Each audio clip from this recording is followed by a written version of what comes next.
Buen día, mi nombre es Alberto Vargas, soy radiólogo intervencionista y fui fellow de neuroradiología intervencionista del Hospital Clínico de Barcelona. Agradezco a Antonio López por la oportunidad de presentarles esta charla. La misma trata acerca de las fístulas carotido-cavernosas, sobre el tratamiento de fístulas carotido-cavernosas directas, para ser más específico. En modo de definición, una fístula carotido-cavernosa es una comunicación anómala entre el sistema arterial carotidio en el segmento cavernoso y los senos venosos cavernosos. De esta forma se genera un shunt arteriovenoso anómalo. Fueron clasificadas las fístulas carotido-cavernosas por Barrow en 4 tipos. El tipo A, aquellas fístulas carotido-cavernosas que son directa comunicación, y las tipo B, C y D son comunicaciones fistulosas a través de ramas durales que se clasifican según la dependencia, ¿no? Tipo B son arterias fístulas carotido-cavernosas con un aporte de la arteria carótida interna. Tipo C, cuando su aporte es de la carótida externa. Y tipo D, cuando el aporte dural es a partir tanto de la carótida interna como externa. Como previamente les había dicho, estas fístulas que trataremos serán carotido-cavernosas directas en esta presentación. ¿Cómo se clasifican las fístulas carotido-cavernosas directas? Van Roy planteó una clasificación que trata las fístulas carotido-cavernosas según el grado de flujo de fuga que existe en ellas en alto, medio y bajo flujo. Serán de alto flujo aquellas fístulas carotido-cavernosas directas que a partir del punto de fuga no presentan visualización de rama superior a dicho sitio, y en que entonces la totalidad del flujo irá directamente hacia el seno cavernoso. Serán de flujo medio aquellas fístulas carotido-cavernosas en que, si bien es cierto, una buena parte del deporte vascular carotidio derivará al seno cavernoso, existe visualización, ya sea de la arteria cerebral anterior o de la arteria cerebral media en alguna forma, ¿no? Parcial o total de visualización de una de las dos arterias. Y serán de bajo flujo aquellas fístulas carotido-cavernosas que, pese a observarse una fuga hacia el seno cavernoso, se observa de adecuada forma tanto la arteria cerebral anterior como media.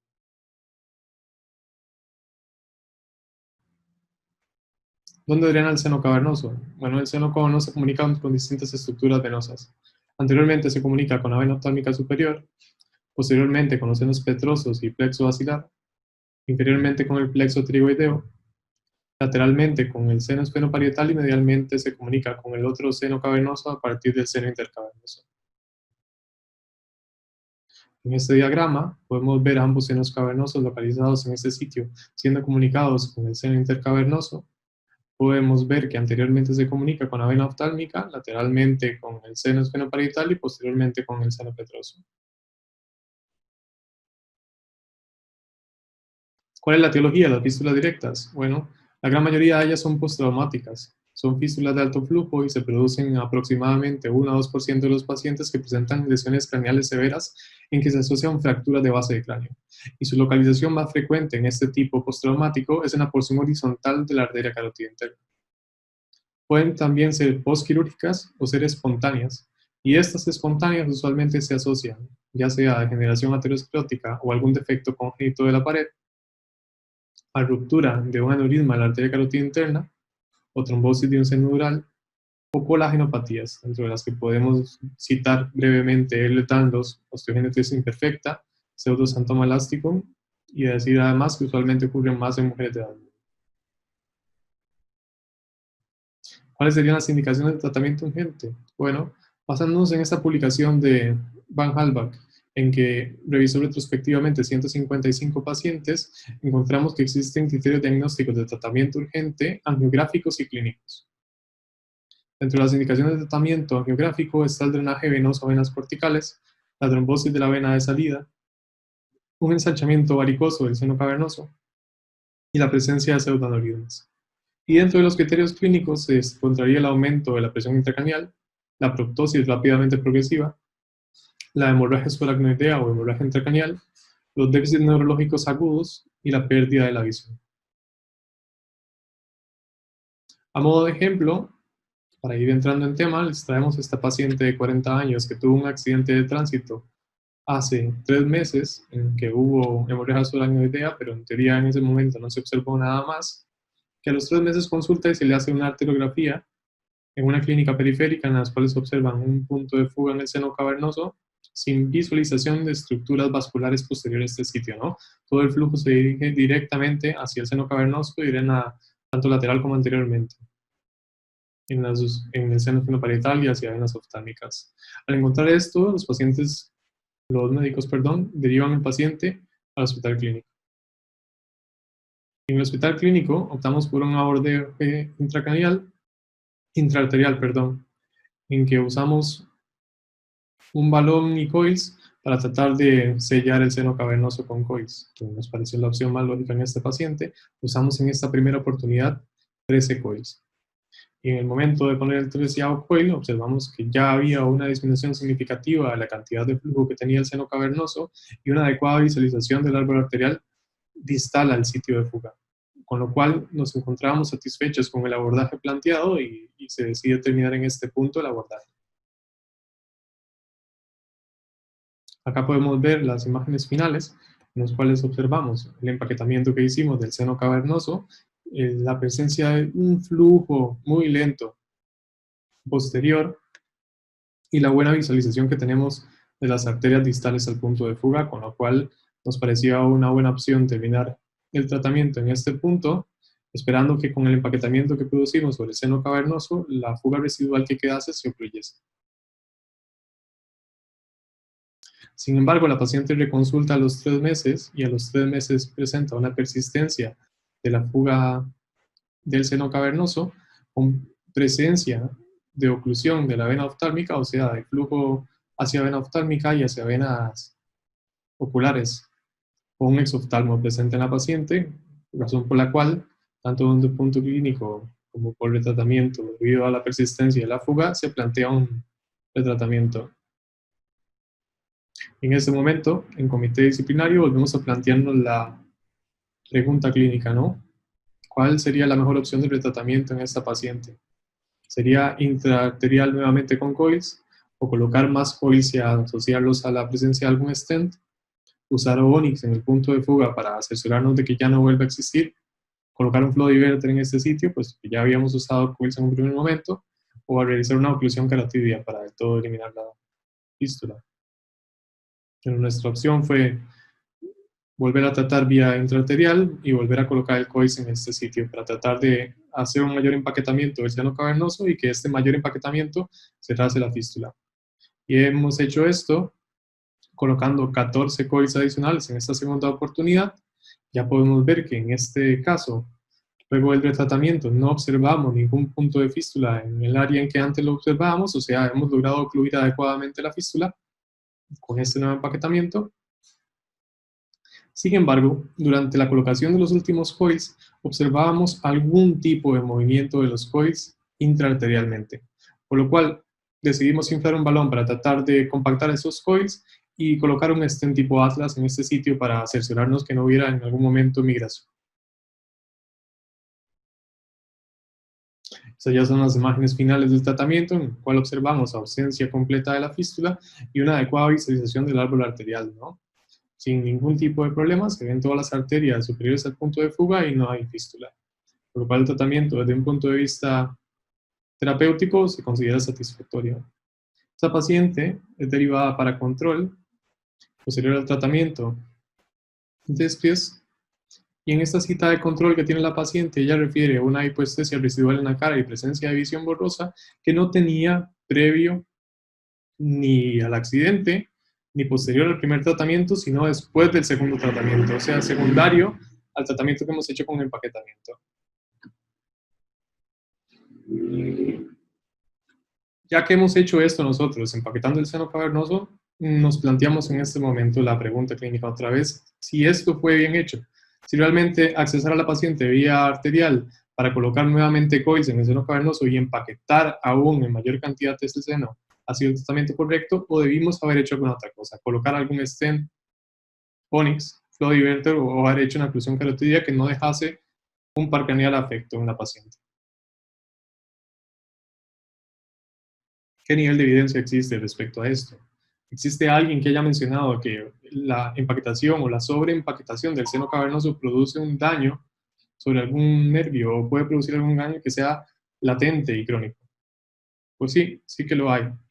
Existe esta publicación de Blink en los cuales ellos hacen un control por 4.4 años con 2 cuestionarios y visitas a los pacientes, y en los que ellos determinan que hasta en el 44% de los pacientes existe un déficit persistente de un pan renal secundario a la embolización con coils del seno cavernoso.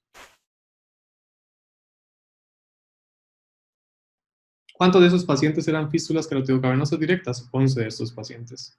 Tienen parálisis persistente de esos 11 pacientes, 4 para un 36% de los mismos, con una parálisis del par que mejora pero persiste en el 18%, o sea, 2 de esos pacientes, y una correspondencia entre los síntomas por el empaquetamiento y la compartimentalización de este compartimento del seno cavernoso en un 81%. Este compartimento del seno cavernoso es que ellos usan un esquema de localización de los coils en el seno cavernoso previamente usado en un artículo que buscó lo mismo y que seguiremos a revisar después de este artículo, en los cuales ellos definen unas zonas de localización del seno cavernoso y respecto a los nervios.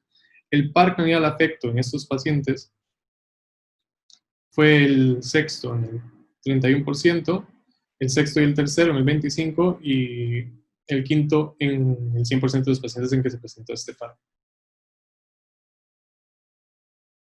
¿Qué descubren ellos? ¿Por qué está pasando esto? ¿De qué este sobreempaquetamiento hace eso? Bueno, ellos determinan que cuando uno usa una media más o menos de 24 coils para un volumen de coils en el seno cavernoso de aproximadamente 196.4 milímetros cúbicos, hay una presencia de estos síntomas, de este agravamiento de síntomas que no existían previamente, esta formación de parálisis de pares craneales por sobreempaquetación del seno cavernoso. Sobre todo muestran una correlación significativa entre este volumen de coils y la diplopia, y entre la cantidad de volumen de coils de más o menos 200 milímetros con parálisis del sexto par. Ese es el segundo artículo del cual les refería a ustedes, el estudio japonés que hicieron previo a este que les digo, en que siguieron a los pacientes por un año con un cuestionario y en que ellos obtienen un 40% más o menos de pacientes en que existe una complicación de una parálisis del par craneal, también con un volumen similar, con más o menos 200 milímetros cúbicos. Y esa es la compartimentalización de las que le hablaba del seno cavernoso, en los cuales ellos definen como zonas del seno cavernoso una zona A anterolateral, en la cual se pueden afectar tanto el tercero como el sexto par, una zona B superolateral, en las cuales el nervio que podría ser afecto es el tercer par, una zona inferolateral o C, en que se podría afectar el sexto par, y una zona posterolateral o D, donde se puede afectar nuevamente también el sexto par. Entonces, basándonos en ambas publicaciones, lo que ellos sugieren es que volúmenes de más o menos 200 milímetros cúbicos aproximadamente correlacionables con 24 coils producen una sobreempaquetación del seno que produce pares craneales no previos que están ocasionados por el tratamiento. Y además entonces nos sugieren que posiblemente si esta empaquetación se hace desde el A hacia D, existe mayor probabilidad de producir esta afección que si se hace al revés, ¿no? A través del seno, hacia más el seno petroso y no afectando estas zonas. O sea, permitiendo que la sangre, en el segundo escenario, si se hace de posterior, derivarse más hacia la vena oftálmica y persistiendo entonces el par craneal, por lo que ellos de alguna forma sugieren que el empaquetamiento se produzca más hacia anteriormente, se realice más hacia anteriormente. Nuevamente aquí en el estudio japonés podemos ver que entre los dos grupos que ellos presentan, aquellos que tienen parálisis del par craneal y los que no tienen parálisis del par craneal, el punto de corte fueron los 200 milímetros cúbicos, ¿no? A partir de este punto, en los pacientes que presentaron parálisis del par craneal, ocurre con mayor frecuencia. ¿Cuántos pacientes se dan en este segundo estudio, en el estudio japonés? Bueno, ellos tienen 31 pacientes con fístulas carotidocavernosas, en que hay una aparición o empedamiento de un par craneal en 13 de ellos, con un volumen que se correlaciona aproximadamente con los 200 milímetros cúbicos, y en estos pacientes, usando este punto de corte de 200 milímetros cúbicos, un 77.8% de los pacientes presentaba aparición de un nuevo par craneal o empedamiento del mismo. ¿Qué correspondencia hay con estos 200 milímetros cúbicos? Bueno, más o menos, si son coils de 0.18, será más o menos 333 centímetros de coils, o 400 centímetros de coils de tamaño de 0.11 o 464 centímetros de coils de 0.010. Ya sé que estas relaciones son un poco difíciles, ¿no? No son usuales en radiología intervencionista, pero bueno, creo que el dato con el que deberíamos quedarnos es que más o menos cercano al uso de 24 coils dentro del seno cavernoso, tenemos la posibilidad de aparición de algún par craneal secundario a esta sobreempaquetación del seno cavernoso. ¿Qué coinciden el par de artículos que les refiero?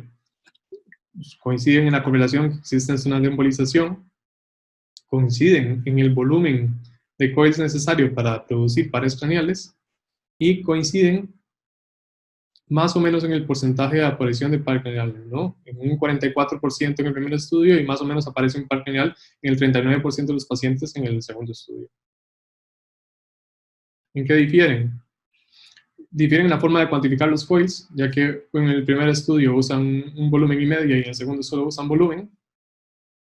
No mencionan si existen diferencias en su tratamiento médico, ni tampoco ponen la cantidad de coils específicas por compartimento, pese a que nos mencionan los compartimentos y nos dicen que derivar los coils hacia esas localizaciones va a producir una mayor frecuencia de afección de este o este otro par, realmente no nos mencionan en su revisión si usar muchos coils hacia tal compartimento, hacia cuál otro, ni hacen una sugerencia hacia cuál compartimento deberían derivarlos, más allá de decir que debería ser más anterior que posterior. La vía de embolización también es distinta, puesto que en el primer estudio la vía de embolización fue sobre todo arterial directa en el 68% de los casos, y en el segundo estudio fue dural venosa en el 71%. También difiere mucho en el tiempo y control de calidad que hicieron, ya que en el primer estudio el control fue por 4.4 años con 2 cuestionarios, y en el segundo estudio fue únicamente de 1 año con un cuestionario. Nuevamente, el resultado final también es significativo porque en el estudio más cerrado, más seguro, más estricto, se observó una persistencia de los síntomas de par craneal en el 36% de los pacientes, a diferencia del estudio en que únicamente se hizo 1 año y con un cuestionario en que todos los pacientes se notó una resolución de los síntomas en menos de 7 meses. Nuevamente, no ofrecen ninguna pauta de tratamiento ninguno de los dos, pese a que nos mencionan que la sobreempaquetación del seno cavernoso produce complicaciones, no ofrecen ninguna solución alguna. En este artículo de revisión de largo plazo de los pacientes que fueron tratados con oclusión de la arteria carótida interna, podemos observar que al corto plazo estos pacientes presentan un aumento en la cantidad de cefalea y presentan una mayor cantidad no solo de cefalea, sino de deterioro de la memoria y daño visual, aunque en cantidades que no parecen significativas. Con scores a los 36 meses de control, en los cuales vemos que los pacientes que se les hizo una oclusión de la arteria carótida presentan una disminución de la función física, un aumento del dolor corporal, disminución general de su salud y disminución de su vitalidad. Pese a que todo esto suena muy lógico, lo que quiero dar a entender con esta publicación es que de todos los síntomas que ellos refieren, ninguno tiene relación con un par craneal. O sea, pese a que directamente no nos están diciendo que el sobreempaquetamiento del seno cavernoso produce una afección de los pares craneales, tal vez de forma indirecta nos están a entender que cuando no existe atención sobre el seno cavernoso, no existe complicación de algún par craneal, lo cual resulta lógico, ¿no?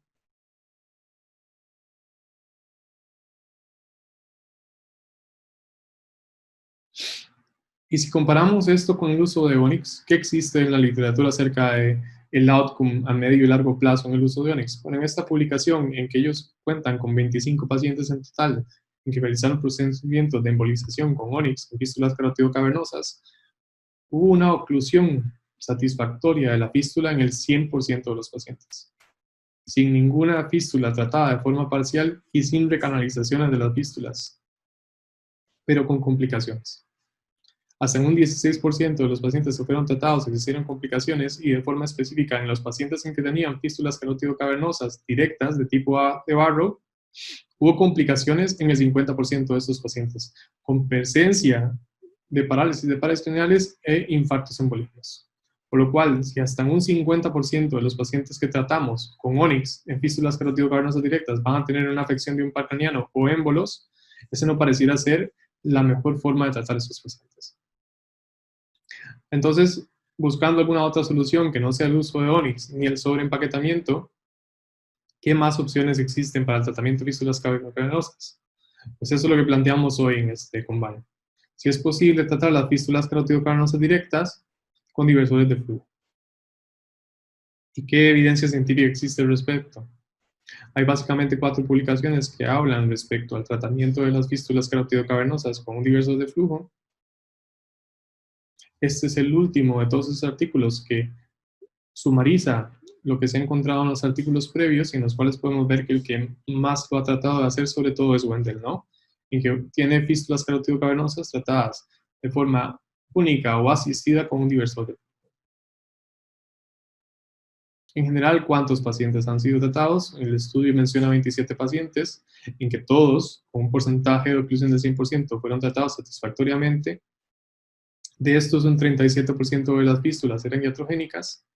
Fueron tratados con un flow diverter únicamente el 33% de los pacientes y con un flow diverter combinado con COIS el 66% de los pacientes, con una media de tratamiento con flow diverters de 3. Es importante mencionar que de los pacientes que fueron tratados con flow diverter para observar una fístula carotidocavernosa, 11% de ellos, 3 de los 27, presentaron un cierre asintomático de la carótida como complicación. Cuando uno escucha que usaron un flow diverter para observar una fístula carotidocavernosa, lo primero que se le puede ocurrir es que seguramente estas fístulas directas que han tratado eran fístulas únicamente bajo flujo, ¿no? Que al adicionar un flow diverter ha sido suficiente para ocluir este pobre flujo que tenía hacia el seno cavernoso y que por esto ha sido satisfactorias. Pues bueno, en la publicación de Wendell nos muestran que 14% de los pacientes que fueron tratados tenían un flujo intermedio y estos con flujo intermedio fueron tratados exitosamente usando únicamente un flow diverter y pacientes con flujo intermedio alto fueron tratados 57% de ellos usando un flow diverter y coils, o sea, asistiendo a los coils a un flow diverter. Es este punto exactamente donde queremos entrar a ver que tal vez en estos pacientes en que hacemos una sobreempaquetación del seno cavernoso sea una opción usar coils y adicionar un flow diverter para no hacer una sobreempaquetación del mismo y no jugarnos la posibilidad de hacer una parálisis de un par con una sobreempaquetación del seno. Y por esto planteamos que tal vez la mejor forma de tratamiento de las fístulas carotidocavernosas directas sea que en aquellas que son de bajo flujo, o sea, en las que se observa el árbol arterial superior al punto de fuga, la mejor opción tal vez para esos pacientes, para no comprometer de ninguna forma el seno cavernoso, sea la colocación de un flow diverter. O colocar coils y un flow diverter, colocando una menor cantidad de coils de lo que en un primer momento hubiéramos hecho, y colocar un flow diverter para asegurar el sitio. Y en aquellas que son de alto flujo, tal vez la opción sea disminuir este flujo, ¿no? Pasar de tener un punto de fuga en el cual no se observa ninguna parte del árbol arterial superior a un flujo más reducido al seno cavernoso, logrando observar las arterias, empaquetando con coils este seno cavernoso. En el momento en el que logramos pasarla de alto a bajo flujo de esta fístula carotidocavernosa, tal vez la solución sea usar un flow diverter. Para no producir una sobreempaquetación, no jugarnos esta posibilidad de un 44% de producir un par craneal por tratamiento o usar algún otro tipo de tratamiento. Y a modo de ejemplo, ya para terminar nuestro punto, presentamos este caso. Este caso es un paciente con una cefalea temporal de 1 año de evolución. Era una señora de 46 años que fue diagnosticada de este aneurisma de forma incidental y fue derivada a comité para su tratamiento. En comité se decide que la vía de abordaje sea intervencionista, arterial y que se trate este aneurisma con un flow diverter. En el momento de tratar el flow diverter el 27 de julio, al subir el material, ocasionamos de forma iatrogénica una fístula del extremo posterolateral de la pared del seno cavernoso y en este momento planteamos qué opciones tenemos para tratar a esta paciente, ¿no? Y la opción que se nos ocurre, lo que optamos en este momento, fue sobreextender nuestro tratamiento con flow diverter. tratar con flow diverter no solo el aneurisma que ya de por sí teníamos planeado tratar, sino usar algún flow diverter adicional para extender la zona hasta el seno cavernoso en el sitio en que teníamos el compromiso. Aquí podemos ver la colocación del primer flow diverter en relación con el sitio donde tenía el cuello aneurismático y la extensión que hacemos con un segundo flow diverter, ya no solo para tapar el cuello del aneurisma, sino para tapar este punto de fuga en la pared posterolateral del seno cavernoso. Aquí observamos, ¿no? El primer flow diverter colocado y las patas donde terminan, y aquí las patas del segundo flow diverter tapando el sitio donde se encontraba la fuga. Ya en este caso, en la toma de finalización, podemos observar que existe efecto flow diverter sobre el aneurisma. ¿Cómo ha ido este paciente? Bueno, en el primer control que se le ha hecho el 29 de noviembre del mismo año, vemos una reducción significativa del tamaño del aneurisma y ausencia total de la fístula carotidocavernosa que previo presentaba, o sea que hemos sido exitosos en cerrar dicha fístula y el aneurisma.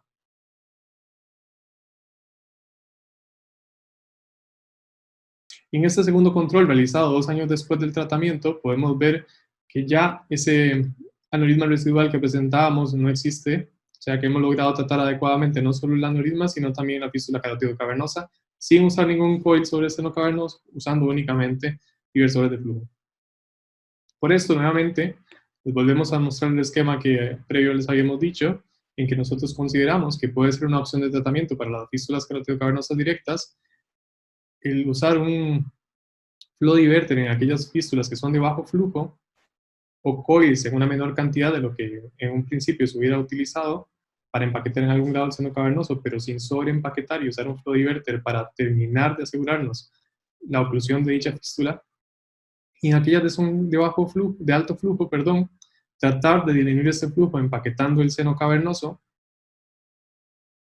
y usando un flow diverter para tratar la fístula en el momento en que ya es de bajo flujo, así evitándonos la posibilidad de producir complicaciones por sobreempaquetamiento del seno cavernoso.